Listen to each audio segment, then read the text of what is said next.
It is just after 6 o'clock in the morning in Makurdi. Grace is already awake. She owns a small roadside food stall near a busy junction. Every day begins the same way. Before the sun comes up, she walks through the market looking for tomatoes, onions, pepper, and yam. 5 years ago, she knew almost exactly how much money she needed before leaving home. Now she carries extra cash every morning because she no longer knows what the prices will be. One trader tells her that tomatoes arrived late because transport costs have gone up. Another says fewer farmers came to market this week because of insecurity in some farming communities. Another simply shrugs. This is today's price. Grace buys less than she wanted. She returns to her stall. Then comes the hardest decision. Should she increase the price of each plate of food and risk losing customers? Or should she keep the old price and make almost no profit? Across the road, a civil servant buying breakfast quietly counts the money in his pocket before ordering. He removes one boiled egg from his plate, not because he doesn't want it, because he cannot afford it. What is happening to Grace is not just the story of one market. It is the story of millions of Nigerians trying to survive the most expensive period many of them can remember. And nowhere may this struggle matter more politically than Nigeria's middle belt. Because if families there continue to vote with their wallets instead of old political loyalties, the road to Aso Rock in 2027 could look very different. But why has the cost of living crisis become so important in this part of Nigeria? And could economic hardship really reshape the country's next presidential election? That is exactly what we're breaking down today. Before we go deeper, if you're just finding Naija News Watch, welcome. This channel exists to break down what's really happening in Nigerian politics without the noise and without the spin. If that's the kind of analysis you enjoy, hit subscribe and stay with me because this story is about to get a lot more interesting.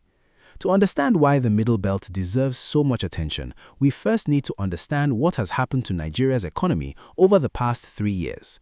Since 2023, Nigeria has gone through one of the biggest economic adjustment periods since the return to democracy. The removal of petrol subsidy, major exchange rate reforms, higher interest rates, tax changes. All of these policies were introduced with the stated aim of stabilizing public finances, encouraging investment, and reducing long-term economic distortions. International institutions, including the IMF, say these reforms have strengthened some Nigeria's macroeconomic indicators. Government revenues, foreign exchange management, and investor confidence have shown improvements in several areas. But macroeconomic improvement does not automatically mean life becomes easier for ordinary people. For many households, the immediate reality has been rising transport costs, higher food prices, and increased pressure on family budgets. According to the IMF's 2026 Article 4 consultation, poverty reached 63% under Nigeria's national poverty line, while an estimated 27 million Nigerians experienced food insecurity during late 2025. The IMF also noted that higher international food, fuel, and fertilizer prices have continued to put pressure on household living costs. That national picture looks even more complicated when viewed through the Middle Belt. The Middle Belt is not one state. It includes states such as Benue, Plateau, Nasarawa, Naija, Kogi, Kwara, and parts of several neighboring states, depending on how different analysts define the region. What links many of these states is agriculture. This region produces large quantities of yam, maize, rice, cassava, soybeans, and vegetables that feed millions of Nigerians. When farming communities experience insecurity, when transport becomes more expensive, or when fertilizer prices rise, the effects are not limited to the Middle Belt. They spread across markets in Lagos, Port Harcourt, Kano, Enugu, and Abuja. That is why this is not simply a regional story, it is a national one. And as politicians quietly begin positioning themselves for 2027, many of them already understand one thing. Voters struggling to afford food often become less interested in political slogans and more interested in economic results. That takes us to the rules of the political game, because elections are not decided only by emotions. They are also shaped by institutions, constitutional rules, and electoral mathematics. Nigeria elects its president under a constitutional system that requires more than simply winning the highest number of votes. A candidate must receive the largest number of valid votes nationwide. But there's another requirement. The Constitution also requires broad geographical support, meaning a presidential candidate must secure at least 1/4 of the votes in at least 2/3 of Nigeria's states and the Federal Capital Territory before being declared elected, subject to the constitutional governing presidential elections. That means no serious presidential campaign can afford to ignore entire regions of the country. Every competitive state matters. The Independent National Electoral Commission, better known as INEC, is responsible for organizing and supervising elections. Political parties nominate candidates. The courts resolve many post-election disputes. State governments also play an important role. Although many economic decisions are made by the federal government, governors influence agriculture, rural roads, local markets, education, healthcare, and internal security coordination within the limits of the Constitution. That matters because many of the issues driving today's cost of living crisis, food production, transportation infrastructure, and local economic activity depend on cooperation between federal and state authorities. There's another important political reality. The Middle Belt has historically produced competitive elections. Unlike regions where one party often dominates, several Middle Belt states have experienced closely contested presidential races over multiple election cycles. That makes the region especially attractive to political strategists, not because it guarantees victory, but because relatively small shifts in voter behavior can have national consequences.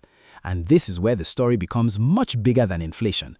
Because behind every increase in the price of tomatoes, every rise in transport fares, every struggling farming community, someone gains political advantage, someone loses influence, and somewhere inside government and party headquarters, people are already calculating what all of this could mean for 2027.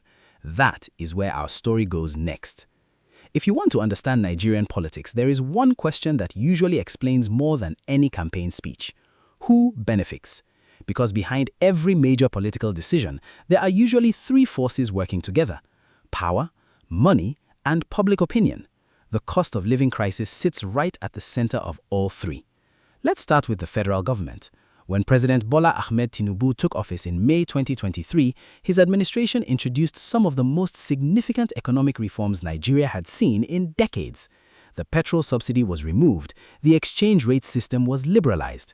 The government argued that these reforms were necessary because the old system had become too expensive to maintain. For years, Nigeria spent trillions of naira subsidizing petrol. Supporters of the reforms argued that this money could instead be redirected to infrastructure, education, healthcare, and targeted social programs.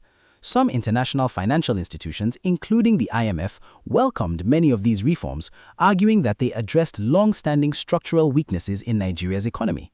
At the same time, both institutions also stressed that stronger social protection would be needed to cushion vulnerable households from the immediate impact of higher prices.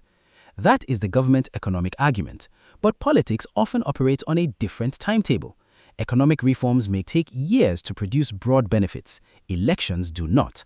By the time Nigerians vote in 2027, many voters will likely judge the government less by economic theory, more by a simple question: is life better than it was 4 years ago? That question may become especially important in the Middle Belt. Why? Because this region is one of Nigeria's agricultural heartlands. When farming is disrupted, the effects spread far beyond the farms themselves. Think about the chain. A farmer plants maize, the maize must be harvested, transported, stored, processed, sold to wholesalers, then retailers, then finally to families. If any part of that chain becomes more expensive, the final price paid by ordinary Nigerians also increases. Now imagine that chain being affected by multiple pressures at the same time.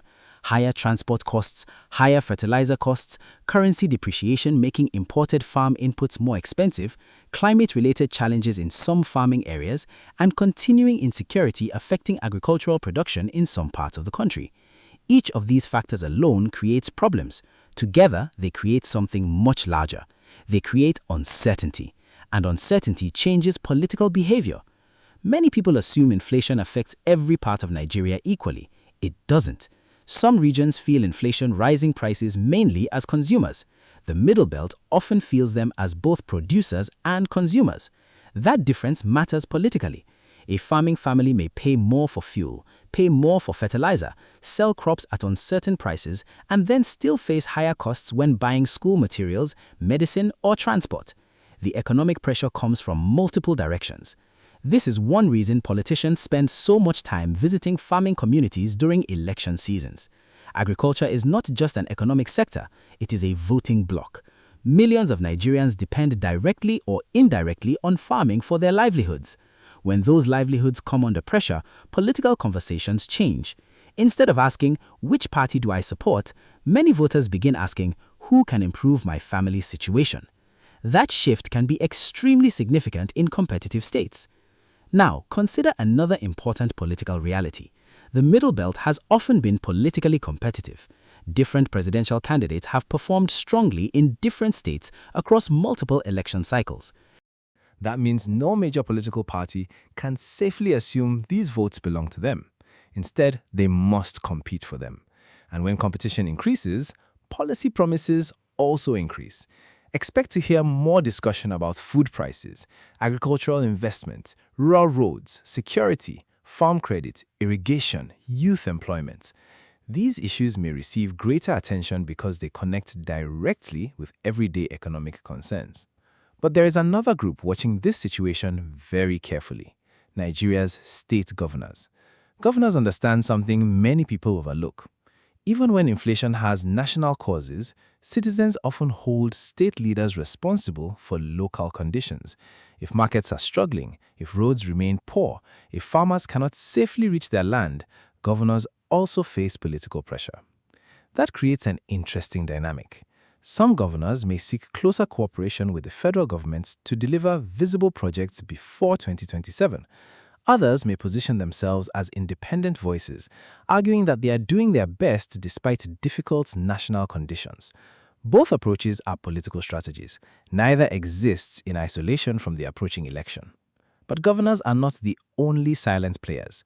There is another group with enormous influence that rarely dominates newspaper headlines: business owners, transport unions, food traders, farmers' associations, commodity market networks. These groups do not decide elections alone, but they influence how millions of Nigerians experience the economy every single day. Consider the trader in Jos, or the rice wholesaler in Bida, or the tomato distributor moving produce from Benue to Lagos. None of them writes national economic policy, but all of them respond to it. If transport costs increase, they adjust prices. If diesel becomes more expensive, they adjust prices. If supply falls because fewer crops reach markets, they adjust prices again. Consumers often blame the trader standing in front of them. The trader often blames transport costs. Transporters blame fewer prices. Farmers blame insecurity or rising input costs. Government points to structural reforms and long-term recovery. Opposition parties point to hardship. Everyone sees a different part of the picture. That is why the cost of living debate has become one of the most politically sensitive issues in Nigeria. Here's something that often surprises people. Not every politician benefits from public anger.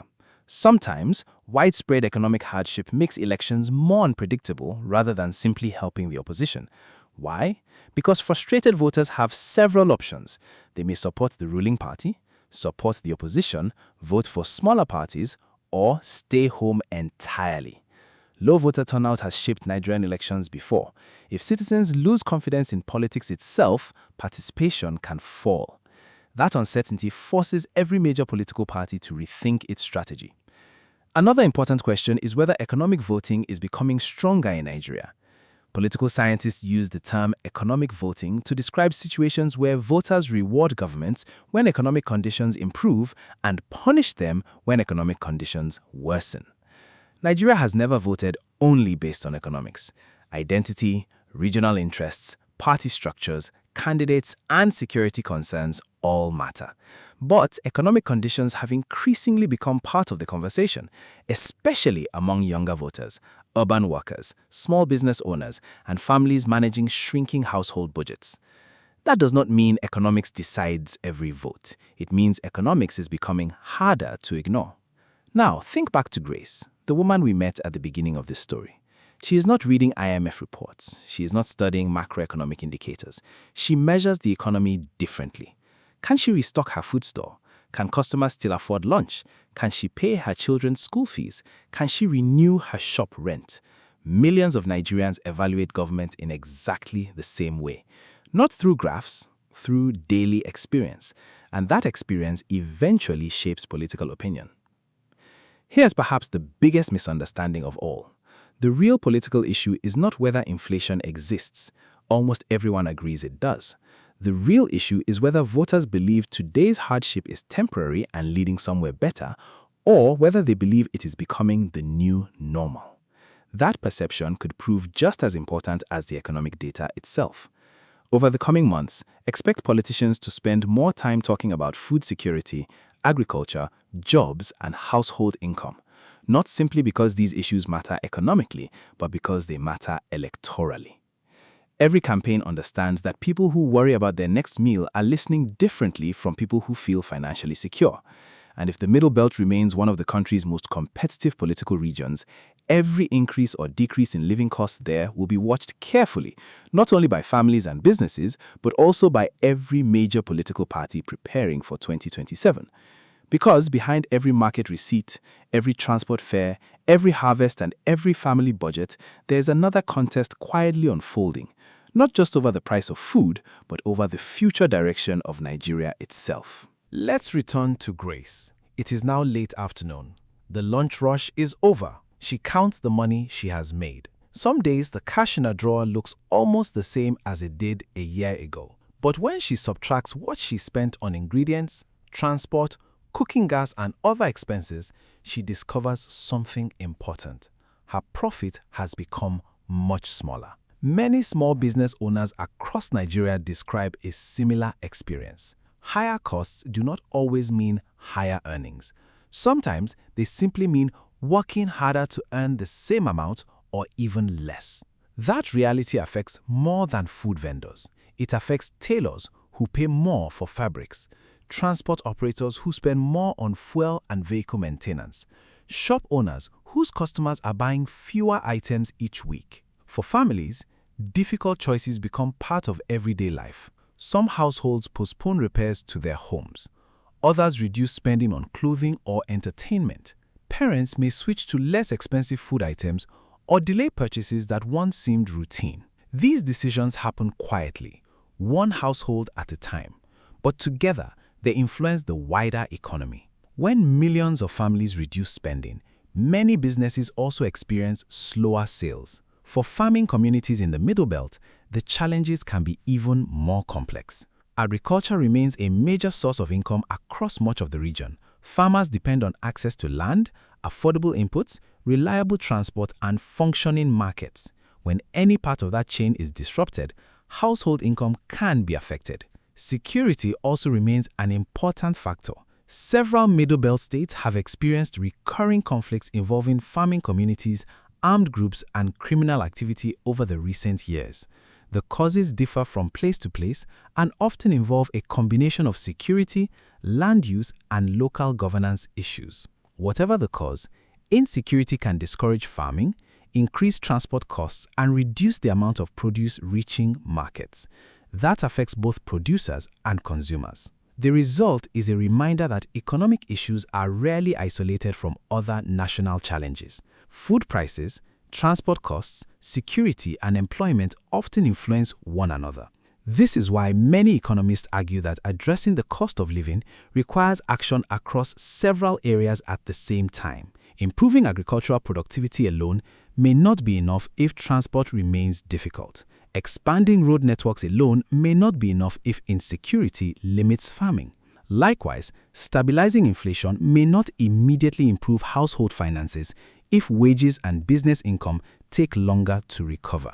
For Grace, these national debates come down to one simple question: can she continue running her business with confidence? For millions of Nigerians, the answer to that question shapes daily life far more than economic statistics. And it is these lived experiences, not headlines, that often influence public attitudes over time.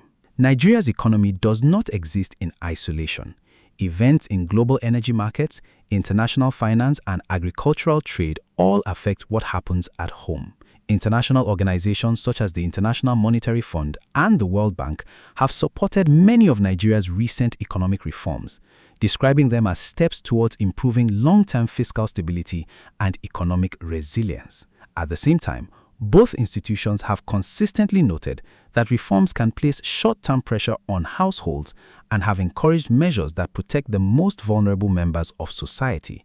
Public reports from these institutions emphasize the importance of targeted social support alongside economic reform. International investors are also watching closely. When investors consider bringing capital into Nigeria, they often look at several factors. Is inflation becoming more stable in Nigeria's economy? Can businesses access foreign exchange more easily? Are government finances improving? Is the policy environment predictable? Positive answers to these questions can encourage investment, but investors also pay attention to conditions on the ground. Persistent insecurity, high inflation, or uncertainty can influence investment decisions alongside broader economic indicators. For Nigerians living abroad, these developments are also significant. Many families rely on financial support from relatives overseas. Remittances have remained a major source of household income for many communities, helping families pay school fees, healthcare costs, and everyday expenses.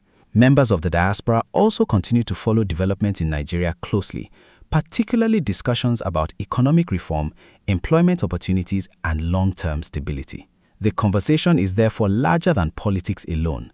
It includes questions about economic growth, public confidence, and Nigeria's future place in the regional and global economy. As the country moves closer to 2027, observers both inside and outside Nigeria will continue to watch how these economic challenges evolve. But before reaching conclusions, it is important to consider another question.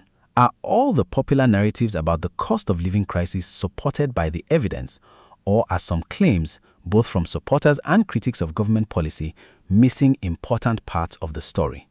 That is where we turn next. Whenever Nigeria's economy is discussed, two very different narratives often emerge. One argument is that the current hardship is the unavoidable cost of fixing problems that built up over many years. Supporters of this view point to reforms such as the removal of the petrol subsidy and changes to the foreign exchange market. They argue that these measures were necessary to reduce fiscal pressure, improve transparency, and create conditions for long-term economic growth. They also note that some macroeconomic indicators have improved since the reforms began, although they acknowledge that many households continue to face significant short-term hardship. The opposing view focuses on the immediate impact on ordinary Nigerians. Critics argue that while structural reforms may be necessary, many families are struggling to cope with rising prices for food, transport, and other essentials. They contend that the pace of reform has placed a heavy burden on households and small businesses, and they question whether enough support has reached the people most affected. Both perspectives contain important points. Economic reforms can take time to produce broad benefits, and it is possible for national indicators to improve while many households continue to face financial pressure. At the same time, short-term hardship does not by itself determine what the economy will look like several years from now. That is why it is important to distinguish between political messaging and economic evidence. Inflation figures, employment data, agricultural production, exchange rate stability, and household purchasing power can all be measured. Predictions about future elections cannot. As viewers, it's worth asking whether a claim is supported by verifiable evidence or whether it is simply a political talking point.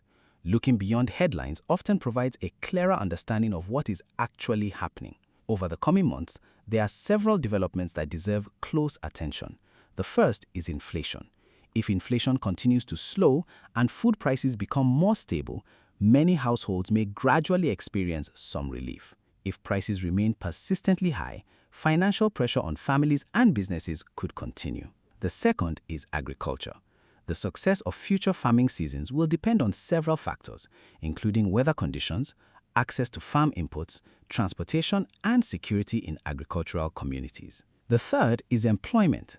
Businesses often delay expansion during periods of uncertainty. Increased investment and stronger business confidence could support job creation, while continued uncertainty may slow that process. Another important area is social support. Policies aimed at helping vulnerable households, improving food production, or strengthening infrastructure could influence how communities experience the broader economy. For citizens, these are measurable developments worth following regardless of political preference. Instead of relying only on campaign speeches, it is useful to watch the economic indicators that affect everyday life. Ultimately, the questions that matter most are practical ones. Are prices becoming more stable? Are incomes keeping pace with living costs? Are businesses finding it easier to operate? Are farming communities able to produce and move food safely? The answers to these questions will shape public discussion in the years ahead. Let's return one final time to Grace in Makurdi. As she closes her food stall for the day, she is not thinking about economic theory. She is thinking about tomorrow morning. Will ingredients cost more? Will customers return? Will business improve? For millions of Nigerians, these everyday questions matter far more than political slogans. The story we have explored today is ultimately about people, the families, workers, traders, and farmers whose daily experiences form the foundation of the country's economy. The Middle Belt remains an important agricultural region, and developments there affect food supplies, businesses, and households across Nigeria. Whether future economic conditions improve or remain difficult will depend on many factors, including government policy, security, agricultural output, global economic trends, and the resilience of Nigerian businesses and communities. One thing is certain: understanding these issues requires looking beyond headlines and paying attention to evidence. That is the purpose of this channel. Not to tell you what to think, but to help you understand the facts and the forces shaping Nigeria. What do you think will have the biggest impact on the cost of living over the next 2 years? Share your thoughts in the comments below. If you found this analysis useful, please like the video, subscribe to Naija News Watch, and share it with someone who enjoys thoughtful, fact-based discussions about Nigeria. Thank you for watching, and I'll see you in the next breakdown.